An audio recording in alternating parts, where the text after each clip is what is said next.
Victor set down his fork and met Walter's gaze. There were delays with the permitting, but the city came through yesterday. We're back on track, ahead of schedule. Actually. Derek scoffed lightly, swirling wine in his glass. For now. The inspectors in St. Louis were tougher than you expected, right, Victor? Victor smiled, refusing to let Derek bait him. They were thorough. But that's why we do things by the book. Bianca reached over, placing a reassuring hand on Victor's arm. Victor always finds a way. He's a problem solver. It's one of the reasons Dad brought him into the company, remember? Walter nodded approvingly. That's the spirit. The company is family, after all. Everyone in this room has a stake in our legacy. Olivia piped up, her blue eyes sparkling. Does that mean Alexander and I can start working at the office this summer? Lucky you.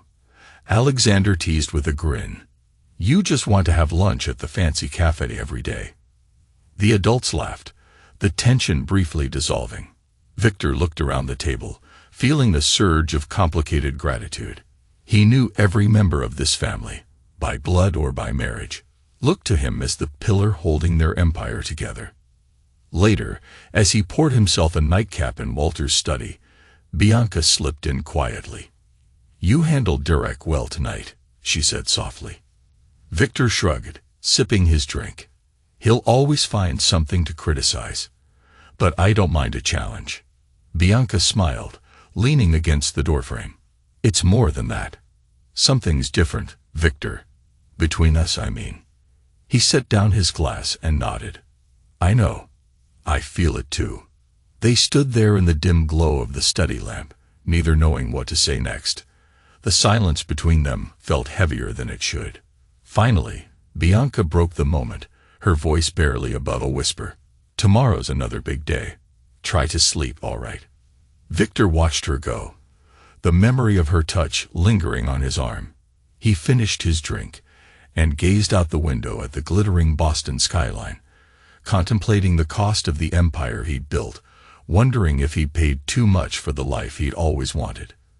Victor nodded sympathetically. That's not my intention, Thomas.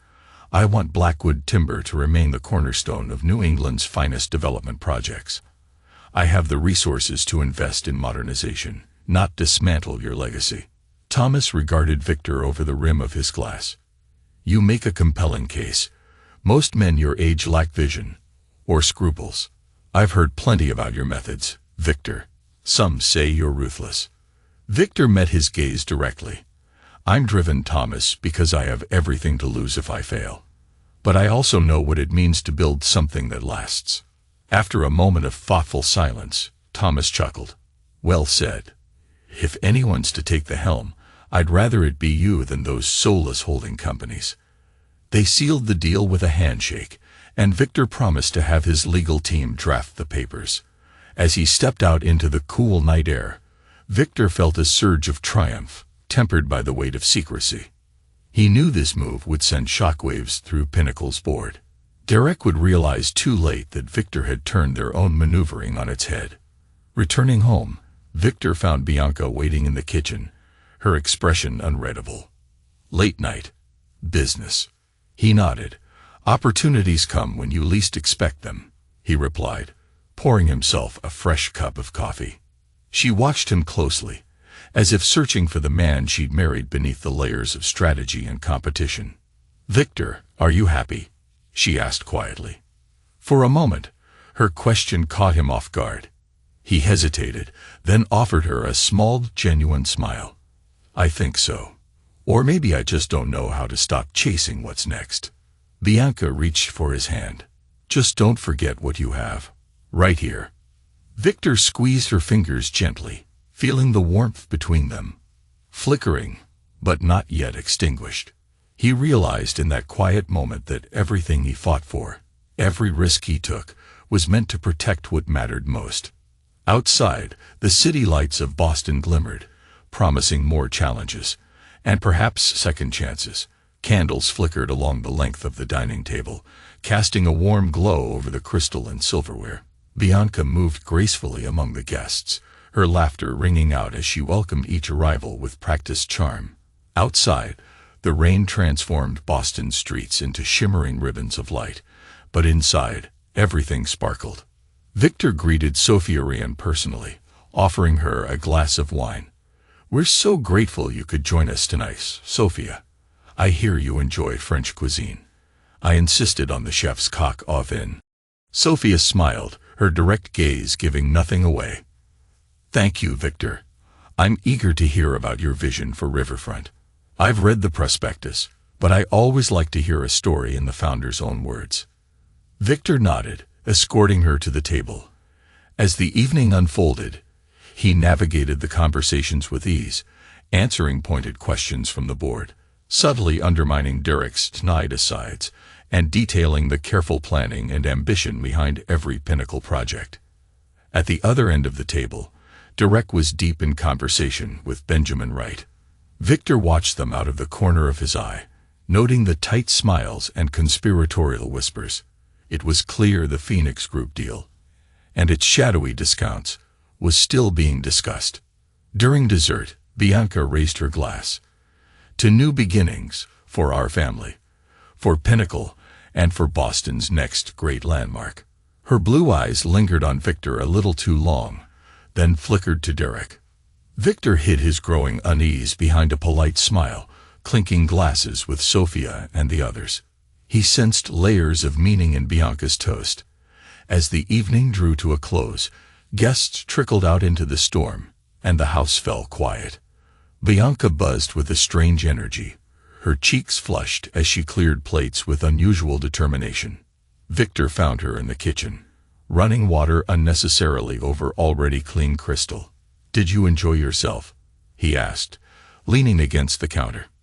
Bianca didn't meet his gaze. "I think everyone did." Sophia seemed impressed, at least. "She's not the only one watching Pinnacle just now," Victor replied, searching her face for a reaction. She paused, her hands trembling barely perceptibly as she dried a glass. "Growing the company means making enemies, Victor. You taught me that." "I suppose I did," he agreed softly, realizing with every passing day that trust, even in the nearest person, could be as fragile as the stemware in her hands. Victor leaned back in his chair, his eyes never leaving Derek's face. "A restructuring. That sounds like a polite way of saying you want me out." Derek's lips curled into a smirk. "Not out, Victor. Just reallocated. We need fresh perspectives, new blood. Someone who can take the company to the next level." Walter interjected, his voice heavy with regret. "It's not personal, Victor. It's business. You've built an empire, but now it's time to let others help you grow it." Victor turned to Bianca, who had been silent throughout the meeting. Her eyes were downcast, avoiding his gaze. "And what do you think, Bianca? Does this seem like a good idea to you?" She hesitated, then looked up at him, her eyes filled with a mix of sadness and resolve. "I think it's for the best, Victor. You've done so much, but sometimes we need to step back and let others lead." Victor felt a cold fury building within him, but he kept his voice steady. "And who will be taking my place? Derek, perhaps?" Derek's smirk widened. "I've been groomed for this role, Victor. I know the company inside and out. I can take Pinnacle to new heights." Victor nodded slowly, as if considering the proposal. "And what about the projects I've been working on? The riverfront development, the St. Louis skyscraper, the Blackwood acquisition?" Derek waved a dismissive hand. "Those will be reassigned to more suitable team members. We have plenty of talented individuals who can take over." Victor's gaze flicked to Bianca, then back to Derek. "And what about the irregularities? The deals that weren't quite above board? The favors called in, the corners cut?" Derek's expression darkened, but Walter spoke up before he could respond. "Those are in the past, Victor. We're looking forward, not back. This is about the future of Pinnacle." Victor stood up, his chair scraping loudly against the floor. "Then I have no choice but to resign, effective immediately." The room fell silent. Derek's eyes widened in surprise, but Victor saw the triumph lurking beneath the shock. Bianca looked up at him, her eyes filled with tears. "Victor, please," she whispered. "Don't do this." Victor looked at her, then at Walter, then at the rest of the board. "I won't be a part of this charade any longer. I won't watch as you tear down everything I've built, everything we've built together. Good day, gentlemen. Bianca." With that, he turned and walked out of the room, leaving behind the company he had poured his heart and soul into. As he stepped out into the crisp autumn air, he felt a strange sense of liberation. He was free from the constraints of Pinnacle, free from the betrayals and manipulations, but he was also free to fight back, to expose the truth and reclaim what was rightfully his. And he knew exactly where to start. Malcolm's voice came through the car speakers, steady and confident. "Phase 2 is in motion. The press release announcing the suspension of shipments will hit the wires in the next hour. The media will have a field day with this." Victor nodded, his mind racing. "And the investors? Have they been notified?" "Sophia Ryan is on board," Malcolm confirmed. "She's ready to pull her funding from the riverfront project and redirect it to our new venture. The other investors are lining up as we speak." Victor felt a surge of adrenaline. "Good. Make sure they know the risks. This won't be an easy fight, but the rewards will be worth it." He hung up and dialed another number, putting the call on speaker. "Layla, it's Victor. I need you to gather all the documents we've been compiling. Everything on Derek, Bianca, and the board. We're going public." Layla's voice was determined. "Consider it done. I'll have everything ready by the end of the day." Victor took a deep breath, his resolve hardening. "And Layla, make sure to include the photos, every last one of them." He ended the call and pulled out of the parking lot, the city skyline stretching out before him. The battle for Pinnacle was far from over, but he was ready to fight. He had the truth on his side, and he wasn't about to let Derek and Bianca steal what was rightfully his.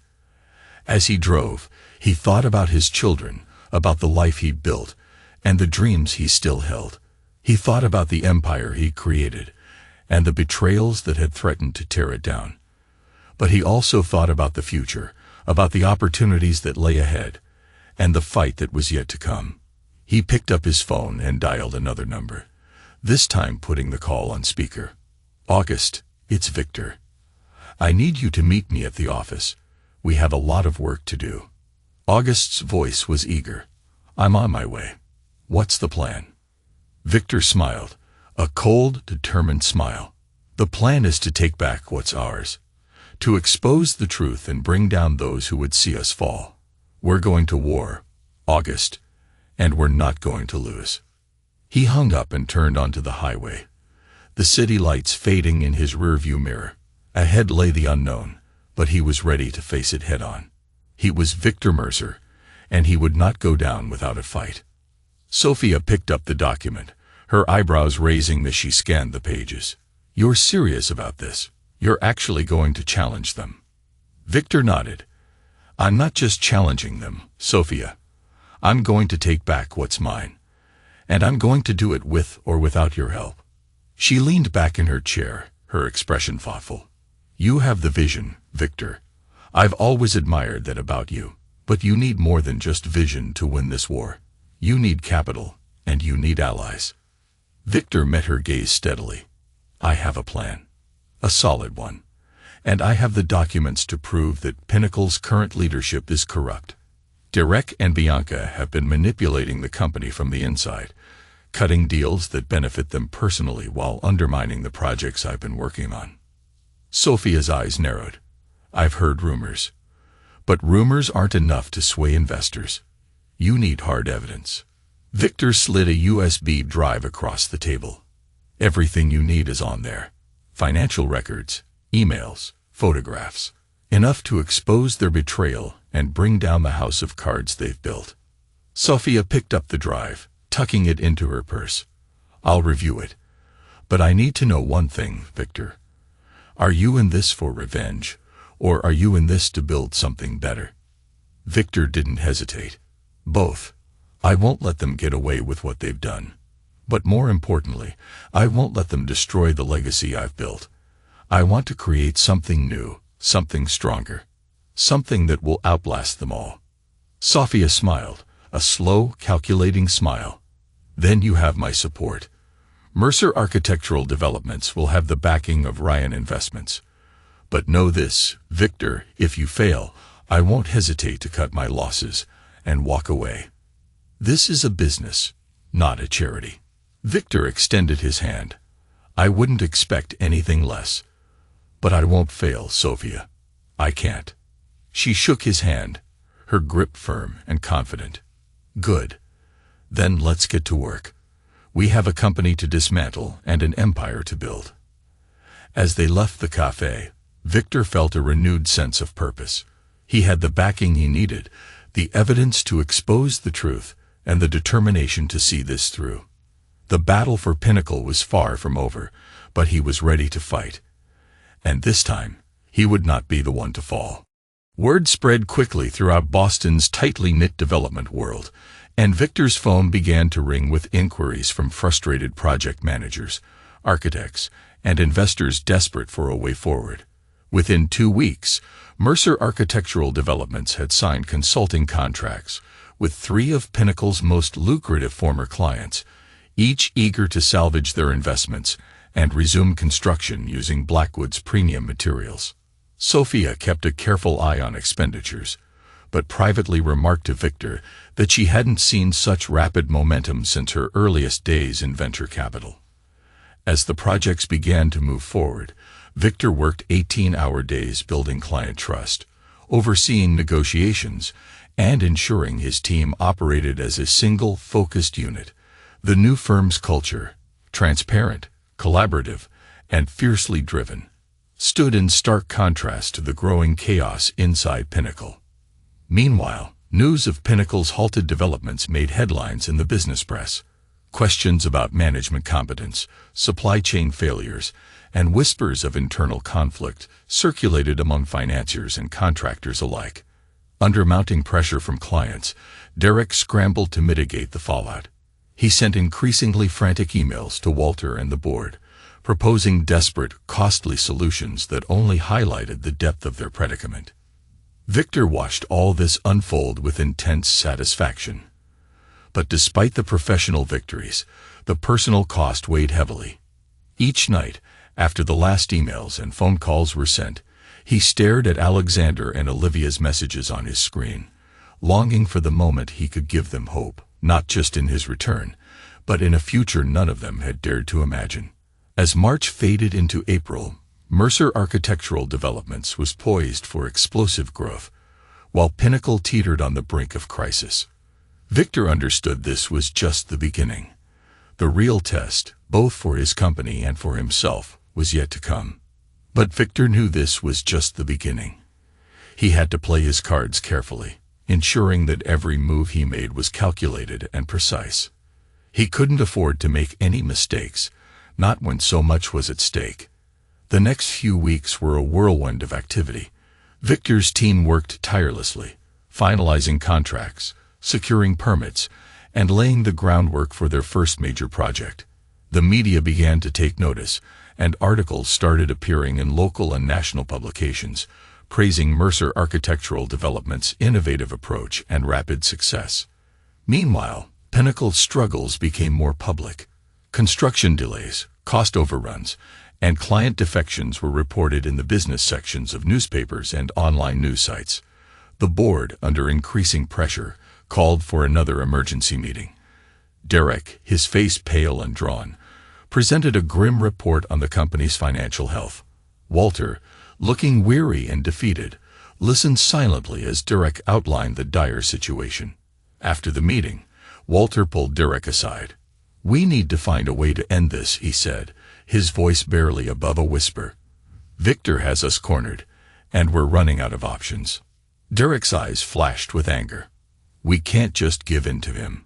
He's playing a dangerous game, and we need to fight back." Walter shook his head. "This isn't about fighting back, Derek. It's about survival. We need to find a way to negotiate with Victor, to make amends, and find a path forward." Derek scoffed. Negotiate with him. After what he's done, he's destroyed everything we've built. Walter's expression darkened.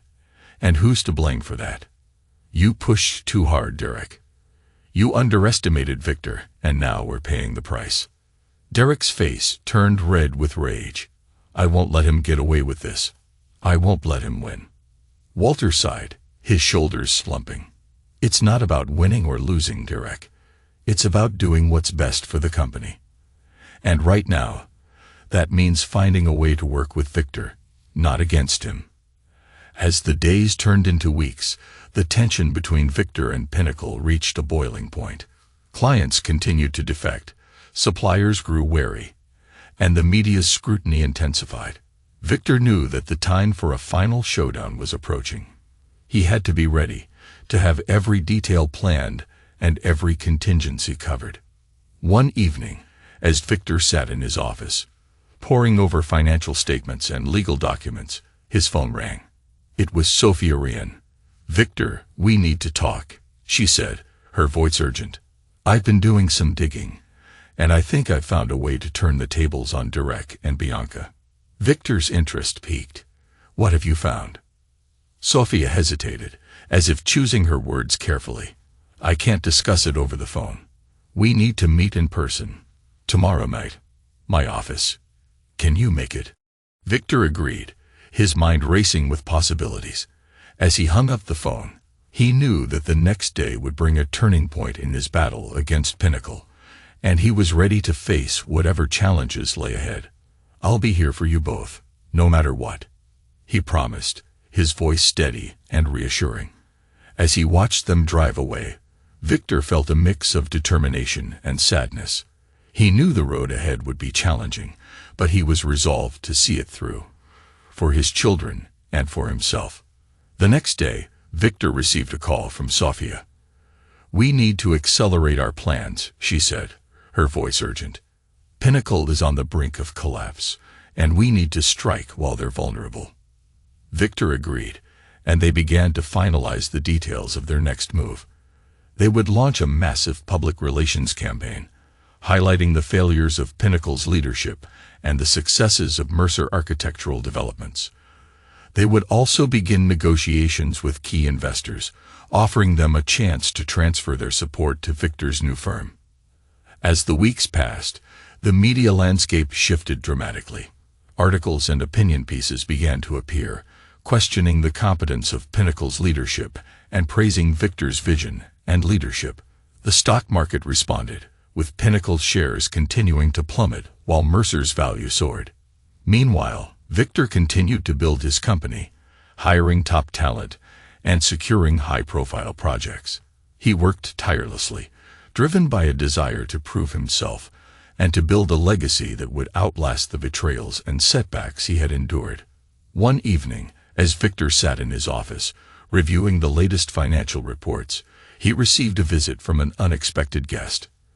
Derek Montgomery stood in the doorway, his expression a mix of anger and desperation. You've gone too far, Victor, he said, his voice shaking with rage.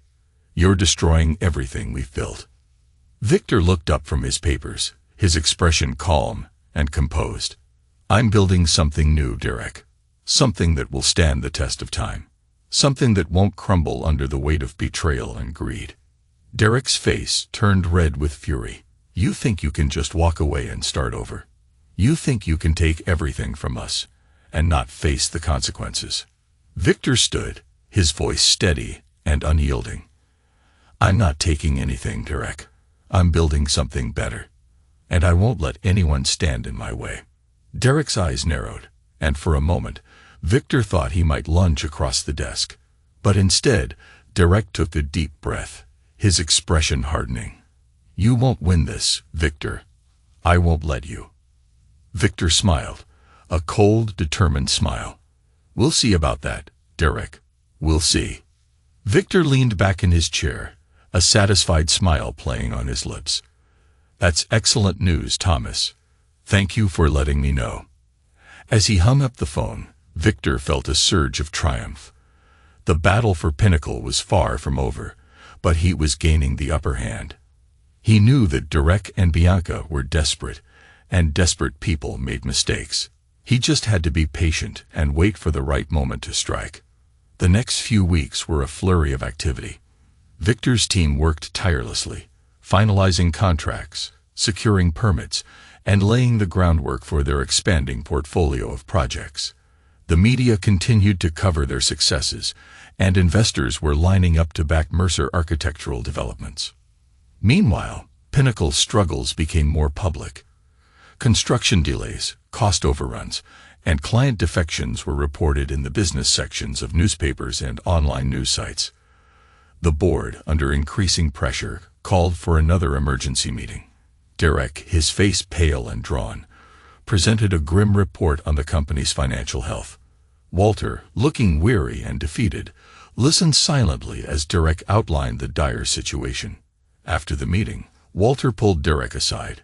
"We need to find a way to end this," he said, his voice barely above a whisper. "Victor has us cornered, and we're running out of options." Derek's eyes flashed with anger. "We can't just give in to him. He's playing a dangerous game, and we need to fight back." Walter shook his head. "This isn't about fighting back, Derek. It's about survival. We need to find a way to negotiate with Victor, to make amends, and find a path forward." Derek scoffed. "Negotiate with him? After what he's done? He's destroyed everything we've built." Walter's expression darkened. "And who's to blame for that? You pushed too hard, Derek. You underestimated Victor, and now we're paying the price." Derek's face turned red with rage. "I won't let him get away with this. I won't let him win." Walter sighed, his shoulders plumping. "It's not about winning or losing, Derek. It's about doing what's best for the company. And right now, that means finding a way to work with Victor, not against him." As the days turned into weeks, the tension between Victor and Pinnacle reached a boiling point. Clients continued to defect, suppliers grew wary, and the media's scrutiny intensified.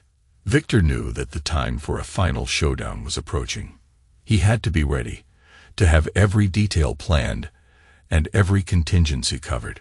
One evening, as Victor sat in his office, poring over financial statements and legal documents, his phone rang.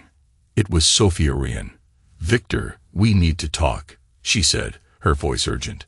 "I've been doing some digging, and I think I've found a way to turn the tables on Derek and Bianca." Victor's interest piqued. "What have you found?" Sophia hesitated, as if choosing her words carefully. "I can't discuss it over the phone. We need to meet in person. Tomorrow night, my office. Can you make it?" Victor agreed, his mind racing with possibilities. As he hung up the phone, he knew that the next day would bring a turning point in his battle against Pinnacle, and he was ready to face whatever challenges lay ahead. He knew now, more than ever, that he couldn't back down. Not for Bianca, not for Derek, and certainly not for Walter. This was about more than just revenge. It was about justice, about reclaiming what was rightfully his, and about protecting his children from the toxic influence of their mother and her conspirators. The next day, Victor received a call from Sophia. "I've got something big, Victor. Something that could turn the tables on Pinnacle once and for all." Victor's interest was piqued. "What is it?" Sophia hesitated, as if choosing her words carefully. "I can't discuss it over the phone. We need to meet in person. Tonight, my office. Can you make it?" Victor agreed, his mind racing with possibilities. As he hung up the phone, he knew that the next day would bring a turning point in his battle against Pinnacle, and he was ready to face whatever challenges lay ahead.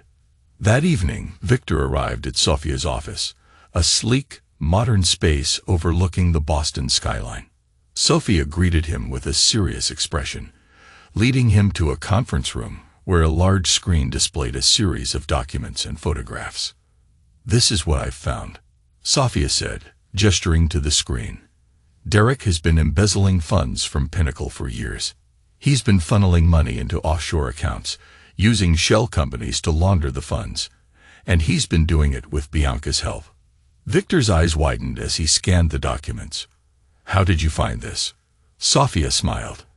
"I have my sources, And I've been digging into Derek's past, looking for any leverage we could use against him. This is bigger than we thought. Much bigger. Victor nodded, his mind racing. This changes everything. With this evidence, we can expose Derek and Bianca, bring down Pinnacle from the inside. Sophia handed him a USB drive. Everything is on here. Financial records, emails, photographs. Enough to take them down. Victor took the drive, his expression determined. Thank you, Sophia. This is exactly what we need. As he left Sophia's office, Victor felt a renewed sense of purpose. He had the evidence he needed to expose the truth, to bring down those who had betrayed him, and to reclaim what was rightfully his. And he was ready to fight, no matter what it took. Victor's heart tightened at the emotion in his daughter's voice. It's okay to be upset, sweetheart. Things are a little uncertain for everyone right now, but you and Alexander are safe. No matter what happens with the company, I'll always be here for you. There was a soft sniffle on the line. Will you come by soon? I miss you. I miss you too, Olivia. I promise I'll see you very soon. And if you ever feel nervous or need to talk, you call me anytime. Okay. Okay, Dad. Love you. Love you too. Victor ended the call, staring for a long moment at the ceiling, willing himself to push aside the ache. The conversation strengthened his conviction. He needed to finish this battle for his children's sake, as much as for his own. The next morning, Victor met with his legal team to prepare for the possibility of a proxy fight, should the Hastings Group move forward with their acquisition bid. Marble-topped conference tables were covered with documents, black and white printouts of legal contracts, lists of shareholders, and background checks on every board member and C-suite executive at Pinnacle. Marilyn Travers, ever meticulous, reviewed the strategy. If Hastings makes a play for control, Walter will fight back.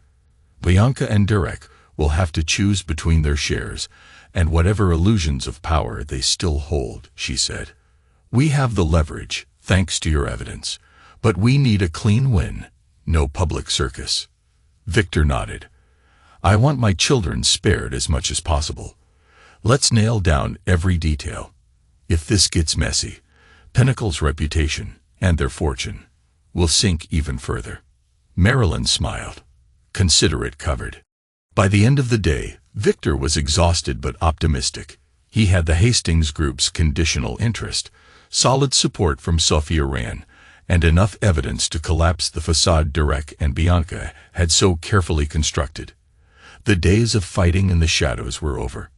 Now, with powerful allies and a clear strategy, Victor was prepared to step into the light and claim victory. Victor spent that evening preparing meticulously, reviewing every clause and potential scenario. He sat in his home office, papers strewn across his desk, occasionally glancing at the picture of Alexander and Olivia smiling beside him. His resolve never wavered, but he felt the weight of the choices that now shaped not only his future but theirs as well.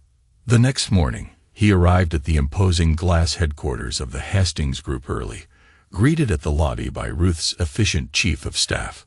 When he entered the conference room, Ruth was already there, reviewing a stack of documents. Good morning, Victor. The board met last night, and were prepared to proceed, she began, her voice clipped but businesslike. We'll table the direct purchase of Pinnacle shares, and move through a tender offer. Public, fast, and decisive. Victor nodded, masking the tension he felt under an air of composure. And on management. Our preference is to remove the current board and install interim leadership, with you serving as a consultant, at least until the transition's complete, Ruth explained. We'll restructure the company and stabilize operations. Any personal grievances you have with the current leadership aren't our concern, but we also won't stand in the way of removing anyone you believe is a threat to future operations. Victor considered this carefully. And my children. Ruth eyed him, surprise flickering briefly across her features. Custody drama isn't our specialty, Victor. But a stable business and public support will only serve your case. Handle your personal affairs cleanly, and we'll do the same with Pinnacle. He nodded, finalizing his commitment. Let's move forward. Contracts were signed, calls were made, and within hours, news broke that the Hastings Group was mounting a takeover bid for Pinnacle Developments, promising to return the company to stability and profit. The business press exploded with speculation, calling it one of the most dramatic corporate battles Boston had seen in decades. Victor left the meeting feeling triumphant yet sober. He knew the consequences for Bianca, Walter, and Derek would be severe, but so would the opportunity to finally provide security for Alexander and Olivia. Now all that remained was to see if his last demands would be met, or if he'd have to deliver the final blow himself. Victor shook his head, keeping his voice steady and gentle. I never wanted to destroy anything, Bianca. I wanted to protect our children from chaos and give them stability. If you're ready to work with me for their sake, then we can put this ugliness behind us. Bianca's shoulders slumped. Any remaining fight seemed to drain from her, leaving only exhaustion. They love you, you know. I was wrong to try to keep you away. She trailed off, pain and regret shadowing her features. Victor nodded, feeling some of his own anger softening. Let's give them what they need. Parents who can be civil, and a family that still makes sense, even if it looks different from before. Bianca managed a faint, grateful smile. I'll tell the judge myself. No more dragging the kids into adult fights. When they returned to the courtroom, Bianca spoke clearly and calmly to the judge, her voice steadier than Victor expected. We've reached an agreement on joint custody, equal time with both children. No further objections. The judge reviewed their written statement, then looked over his glasses at the two of them. I appreciate your cooperation, and I hope, for your children's sake, you'll maintain this spirit moving forward. The court approves the agreement. Outside the courthouse, Victor and Bianca stood for a quiet moment in the crisp spring air. For the first time in months, there was no bitterness left between them, only a mutual cautious respect. Tell Alexander and Olivia I love them, Bianca said, her voice breaking just a little. Victor nodded. I will. And you'll see them soon. They parted ways outside the courthouse. Two former partners, finally putting their children first. Victor breathed deeply, feeling the tension slowly lift from his shoulders. There would be challenges ahead. Negotiations with the Hastings Group, rebuilding trust with his kids, and facing whatever Walter might try next. But for the first time, he was certain that he'd done right by the people who mattered most. That evening, as Victor drove Alexander and Olivia home, laughter bubbled up from the back seat. The future wasn't certain, but for now, they were together, and that was enough. Victor smiled gently, brushing a strand of hair from Olivia's face. No, sweetheart, your mom and I aren't getting back together. But we both love you and Alexander very much. We're working together to make sure you both feel safe and happy, no matter what. Alexander, listening quietly from across the table, looked up from his math homework. So will you be around more now? I will, Victor promised, feeling the certainty settle in his chest.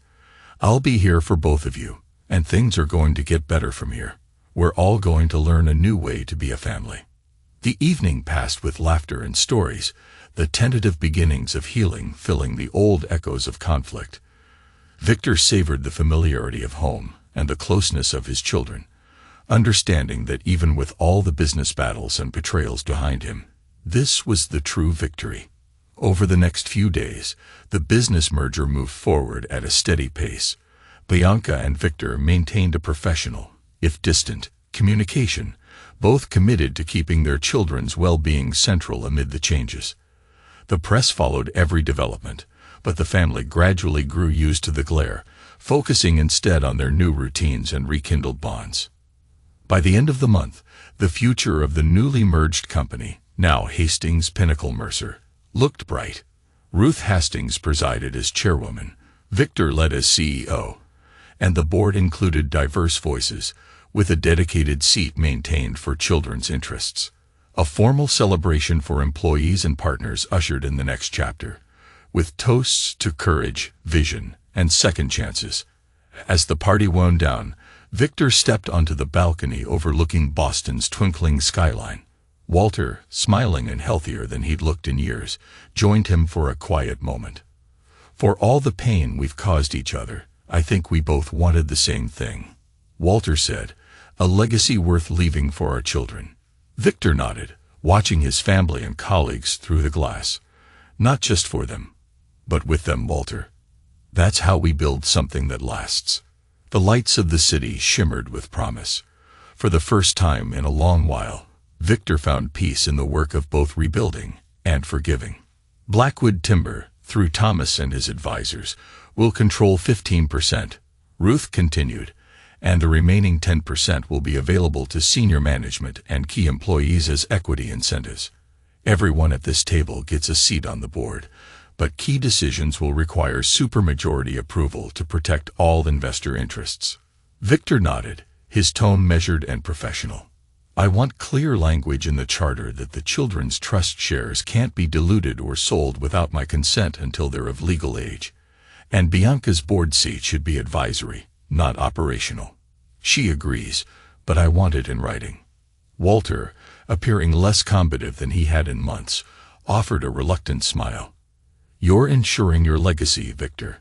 That's commendable." Ruth's eyes gleamed with satisfaction. "Congratulations, gentlemen. And Thomas, thank you for your trust. Together, we're not just putting Concord back on the map. We're setting a new standard for the industry." Papers were signed, hands shaken, and the merger was finalized. When the news broke, headlines throughout Boston heralded the newly merged enterprise as a bold blueprint for the next generation of real estate and construction. In the days that followed, Victor settled into his new role with a sense of purpose he hadn't felt since the earliest days of Pinnacle. He met with architects, managers, and foremen, instilling a new culture of transparency and innovation. He took Alexander and Olivia on site tours during weekends, showing them the foundations of buildings soon to bear their family's renewed mark. Relations with Bianca remained cautious but stable. Though the trust between them was irrevocably altered, their mutual commitment to co-parenting gave their children a sense of consistency and hope. The future, Victor realized, was no longer about winning or revenge. It was about building, for real this time. Something lasting, something true, and something he could share with those who mattered most. As he walked the bustling floors of the new company, hearing the sound of progress and teamwork, Victor Mercer finally felt at peace. "I want her role clearly defined as non-executive, with advisory participation only," Victor stated, his tone unmistakable. "The last thing we need is blurred lines when it comes to governance and future decision-making. The children's trust comes first." Walter met Victor's gaze. "She'll accept it. I think, after all that's happened, she'll welcome some distance." "Good," Victor replied quietly.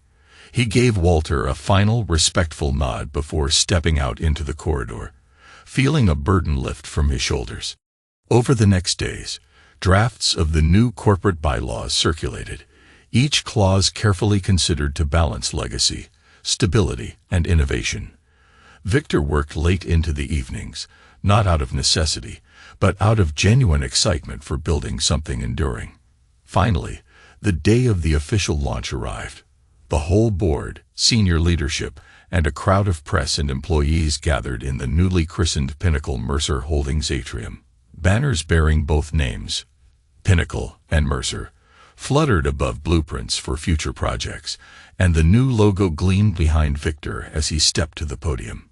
He spoke of tradition and transformation, of mistakes made and lessons learned, but above all of the future. This company is no longer just about any one person's vision. It's about collaboration, values, and protecting what matters most. We'll build Boston's skyline, yes, but also a company culture where every employee and every family member is valued. There was applause, and for the first time in many seasons, real hope in the air. Later, as the lobby emptied and the team celebrated in the background, Victor watched Alexander and Olivia explore the new offices, their laughter echoing through the glass halls. Legacy, he realized, wasn't carved in stone or steel.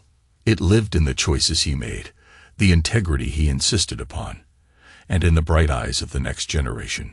For Victor Mercer, this was only the beginning, an inheritance not of ashes, but a foundation strong enough to last a lifetime. I have no idea what you're talking about, Bianca, but if someone is exposing the truth, it's not my fault. Derek's actions have consequences, and it seems he's finally facing them. Bianca's voice was cold. You're enjoying this, aren't you? Watching him fall. Victor's expression hardened. I'm enjoying justice, Bianca. There's a difference, and if Derek can't handle the heat, maybe he should have thought twice before playing with fire. He hung up the phone, feeling a grim satisfaction. Derek's downfall was not his doing, but he couldn't deny the pleasure he took in seeing the man who had betrayed him suffer the consequences. The following week, Victor traveled to St. Louis to oversee the final stages of the Anderson project, one of the developments that had been stalled when he left Pinnacle. The site was a hive of activity, with cranes and bulldozers working in concert to transform the landscape according to his vision. As he walked the site, Victor was approached by a man in a hard hat and safety vest. Mr. Mercer, I'm Jim Thompson, the new project manager. We've been following your instructions to the letter. The delays have been cleared, and we're on track to complete ahead of schedule. Victor shook his hand, impressed. Good work, Jim. I look forward to seeing the finished product. As he left the site, Victor felt a sense of pride and accomplishment. This was what he had built his career on, transforming raw land into thriving communities, creating spaces that would stand the test of time. And now, with the merger complete and the future of Pinnacle Mercer Holdings secure, he could focus on what truly mattered, building a legacy that would outlast the betrayals and setbacks he had endured. That evening, as he sat in his hotel room reviewing blueprints, Victor received a text message from Alexander. Mom says you're going to change the company name. Grandpa's upset. What's going on? Victor sighed, setting the phone aside to focus on the blueprints before him. The complicated dynamics of his fragmented family continued to intrude on business matters, reminding him that personal and professional were never truly separate. He knew he had to address the issue head-on, both with his children and with Walter. The next day, Victor called Walter to discuss the name change. I've given it a lot of thought, and I believe Pinnacle Mercer Holdings best represents the merger of our companies and the future we're building together. Walter was silent for a moment before responding. I understand your reasoning, Victor, and while I'm not thrilled about the change, I respect your decision. Just promise me that the legacy of Pinnacle won't be forgotten. Victor nodded, even though Walter couldn't see him. I promise, Walter. The legacy of Pinnacle will live on in every project we build, in every life we touch, and I'll make sure that Alexander and Olivia understand the importance of that legacy and the role they play in carrying it forward. As he hung up the phone, Victor felt a sense of closure. The battle for Pinnacle was over, and a new chapter was beginning, one that would be defined not by revenge, but by redemption and by the promise of a brighter future for all involved. Alexander looked at his card, a serious expression on his face. So, we're going to be part of the company. Victor nodded. If you want to be. This is your inheritance, but it's more than just money. It's an opportunity to learn, to grow, and to shape the future of Pinnacle Mercer Holdings. But only if you choose to. Olivia beamed, holding up her card. I want to be an architect. I want to design buildings like you do, Dad. Victor smiled, feeling a warmth in his chest. Then that's what you'll do. We'll find the best programs, the best mentors, whatever you need to succeed. Alexander looked thoughtful. And what if we don't want to be part of the company? What if we want to do something else? Victor's smile widened. Then you'll do that. The trust is designed to support your choices, whatever they may be. The important thing is that you make informed decisions based on your passions and your strengths. As they left the site, Victor felt a sense of contentment. He had fought long and hard to secure this future for his children, and now he could see the first fruits of his labor. They were engaged, they were excited, and they were his. The next day, Victor met with Ruth Hastings to finalize the details of the merger announcement. As they reviewed the press release, Ruth looked up from her papers, a small smile playing on her lips. "You know, when we first met, I thought you were driven purely by revenge. But now, I see there's more to it than that." Victor nodded. "There is. This is about more than just winning, Ruth. It's about building something that will outlast us all. Something that will provide for my children, and for the children of every employee who has dedicated their lives to this company." Ruth's smile widened. "Then I think we're going to do great things together, Victor. Great things indeed." As they shook hands, sealing the agreement, Victor felt a sense of purpose. The battle for Pinnacle was over, and a new chapter was beginning. One that would be defined not by revenge, but by redemption, and by the promise of a brighter future for all involved. The event was a glittering affair, attended by Boston's elite, industry leaders, and the press. As Victor addressed the crowd, he felt a sense of pride and accomplishment. This was more than just a building. It was a symbol of his triumph over adversity, of his ability to turn betrayal into opportunity. As he spoke, he saw Alexander and Olivia in the front row, their eyes shining with pride. Beside them, Bianca smiled, a genuine smile that reached her eyes. She had completed her MBA and was serving on the board of a smaller development company, proving herself capable and independent. Their relationship was still cautious, but the open hostility had faded, replaced by a mutual respect and a shared commitment to their children. After the speech, Victor mingled with the guests, shaking hands and accepting congratulations. He felt a tap on his shoulder and turned to see Walter, dressed in a sharp suit, a rare smile on his face. "You've outdone yourself, Victor," Walter said, his voice filled with genuine admiration. "This is a remarkable achievement." Victor smiled, clapping Walter on the shoulder. "We did it, Walter, together." As the night wore on, Victor found himself standing alone on the balcony, looking out over the city. He had come a long way from the man who had been fired in front of his children, humiliated and betrayed. He had fought, he had won, and he had built something new from the ashes of the old. But more than that, he had learned. He had learned about forgiveness, about redemption, and about the power of second chances. He had learned that revenge, while satisfying in the moment, was a hollow victory. That true success came from building, from creating, and from leaving a legacy that would outlast the battles and the betrayals. As he turned to rejoin the party, he saw Alexander and Olivia approaching, their arms linked. They stood before him, their eyes reflecting the city lights and the promise of the future. "Dad," Alexander said, his voice filled with pride. "You did it. You really did it." Victor smiled, his heart swelling with love and pride. "We did it, my children. Together, we built something that will last." And as they stood there, side by side, looking out over the city they had helped to shape, Victor knew that he had finally found his peace. His revenge was complete, his legacy secure, and his family, in all its complexity, was whole. As the evening wore on, Victor found himself standing alone on the balcony, looking out over the city. He had come a long way from the man who had been fired in front of his children, humiliated and betrayed. He had fought, he had won, and he had built something new from the ashes of the old.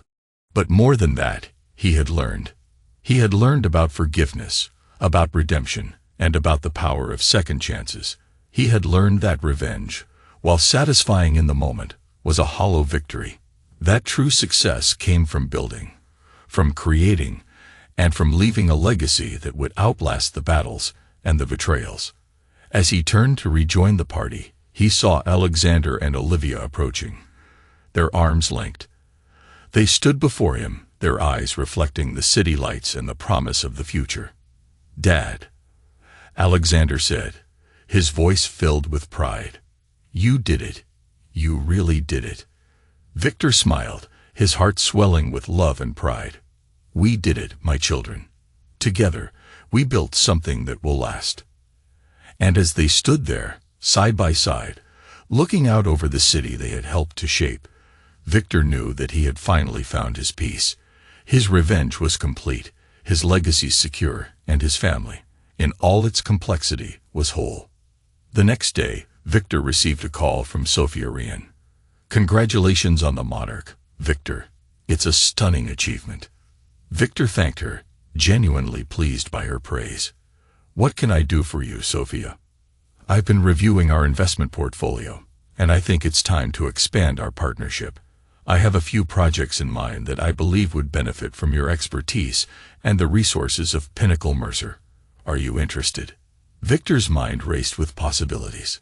"Always, Sophia. Always. Let's discuss the details." As he hung up the phone, Victor felt a renewed sense of purpose. The battle for Pinnacle was over, and a new chapter was beginning. One that would be defined not by revenge, but by redemption, and by the promise of a brighter future for all involved. He took a deep breath, steadying himself before reaching for his phone. Victor called Marilyn Travers, his attorney. "Bianca is planning to relocate to London and wants to take Alexander and Olivia with her," he explained, voice clipped but controlled. "We need to enforce the custody agreement. File whatever motions are necessary to prevent any international move without my express consent." Marilyn responded with firm assurance. "I'll petition the court today for an emergency order. Until a judge decides, the children cannot be removed from Massachusetts." Victor thanked her, his thoughts racing. He knew Bianca was ambitious, and that success meant a great deal to her, but he refused to let her use the children as stepping stones in her pursuit of reinvention. That evening, Victor met with Alexander and Olivia in the family apartment. The children sensed the tension, though Victor tried his best to put them at ease. Olivia curled up beside him on the couch, while Alexander, tall and thoughtful, regarded him with concern. "Mom said we're moving," Olivia whispered, her voice trembling. Victor wrapped an arm around her. "No one's going anywhere right now. Your mom has a new job offer, but decisions about moving, especially big ones, are something we make together. And I promise, I'll do everything I can to keep our family close, no matter what." Alexander nodded, worry in his gaze, but relief evident as well. "We want to stay here. We have friends, school, and you." Victor squeezed his son's shoulder, fiercely grateful for the children's trust. "I hear you, and I'll fight for it. I promise." As the spring sun set beyond the city's rooftops, Victor watched the lights flicker on across the skyline. The next fight, he realized, would not be for a company or legacy, but for the everyday joys of fatherhood. School nights, Sunday dinners, summer baseball games. He was ready, for this battle mattered most of all. The final vindication would be not in defeating an adversary, but in honoring his children's hopes and anchoring their sense of home, for years to come. "But the decision is yours, Bianca. Choose wisely." Bianca looked away, her expression unreadable. After a long moment, she spoke softly. "I'll consider your offer, but I won't make any decisions until I've had time to think." Victor nodded, standing to leave. "Take all the time you need. But know this, our children come first. Always." As he walked out of the restaurant, Victor felt a mix of satisfaction and sadness. He had fought for his children, for their stability and for their future, and he had won. But he knew that the battle was not over, that the scars of their broken marriage would linger, and that the road ahead would be fraught with challenges. Over the next few weeks, Victor focused on his work, pouring his energy into the projects that would define Pinnacle Mercer Holdings' future. He spent time with Alexander and Olivia, taking them on outings, attending their school events, and simply being present in their lives. He knew that his actions spoke louder than words, that his commitment to them was the most powerful testament to his love. Meanwhile, Bianca seemed to retreat, spending more time with Walter and less with the children. Victor received updates from his attorney, confirming that Bianca had not challenged the emergency order and had not made any moves to relocate the children. One evening, as Victor sat in his office reviewing blueprints, he received a call from Bianca. "I've made my decision," she said, her voice steady. "I'm staying in Boston.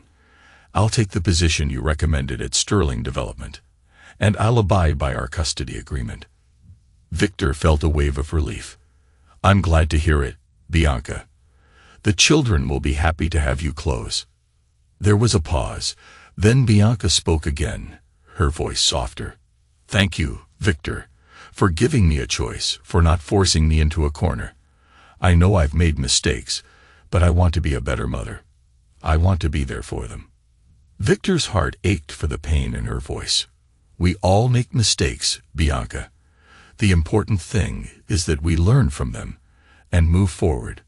Together, we can give our children the stability and love they deserve." As he hung up the phone, Victor felt a sense of closure.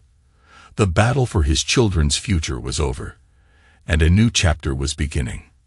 One that would be defined not by revenge, but by redemption, and by the promise of a brighter future for all involved. The rest had been Derek's own doing, a testament to his character and choices. Victor turned back to his desk, focusing on the blueprints before him. The past was the past, and he had more important things to build. That evening, Victor picked up Alexander and Olivia from school, taking them to the waterfront to watch the progress on the new development.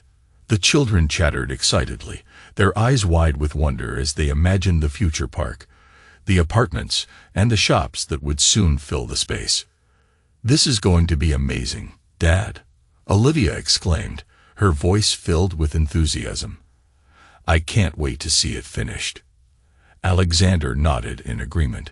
"It's like you're building a whole new city, right here on the water." Victor smiled, ruffling Olivia's hair. "That's the idea. To create a place where people can live, work, and play, all in one sustainable community." As they walked along the water's edge, Victor felt a sense of contentment. He had fought long and hard to secure this future for his children, and now he could see the fruits of his labor. They were engaged, they were excited, and they were his. The next day, Victor received a call from Bianca. "I want to see the children," she said, her voice tinged with sadness. "I miss them. I miss us." Victor's heart ached for the pain in her voice, but he knew that some wounds ran too deep to heal. "They miss you too, Bianca, but you made your choice. You chose your career over your family, and now you have to live with that." There was a long pause. Then Bianca spoke again, her voice barely above a whisper. "I made a mistake, Victor. I see that now. I let my ambition blind me to what was truly important." Victor's expression softened. "We all make mistakes, Bianca. The important thing is that we learn from them and move forward. But you can't undo the past, and you can't erase the choices you've made. All you can do is be there for the children now, in whatever way you can." Bianca agreed to video calls and promised to visit during school breaks. Victor ensured that the children had open lines of communication with their mother, but he also made it clear that their primary home and stability would remain in Boston. Over the next few months, Victor threw himself into his work, pouring his energy into the projects that would define Pinnacle Mercer Holdings' future. He spent time with Alexander and Olivia, taking them on outings, attending their school events, and simply being present in their lives. He knew that his actions spoke louder than words, that his commitment to them was the most powerful testament to his love.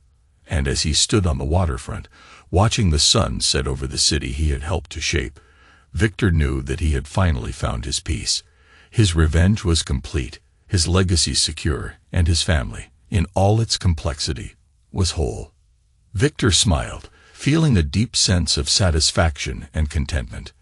The journey had been long and arduous, but it had led him to this moment, surrounded by the people who mattered most, building a future that would stand the test of time.